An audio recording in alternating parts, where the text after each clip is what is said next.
Hello everyone, welcome back to our channel. In today's video, I'm gonna tell you how to find barcode on Cashapp.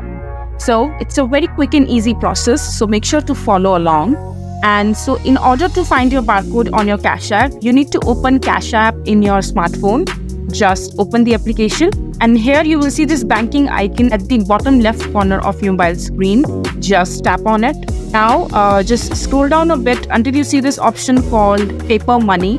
Just click on it and on the next page you will be directed to this page called deposit location, and here just click on show barcode, and after that this pop-up menu will come up. Just simply click on show barcode and instantly this screen with barcode will come up, and now if you want to receive any payment on Cashapp, just simply ask any cashier to scan the barcode and you will receive your payment. So that is it for this video. If you find this video to be helpful, make sure to like it and don't forget to subscribe to our channel for more such informative videos, and I'll see you the next time.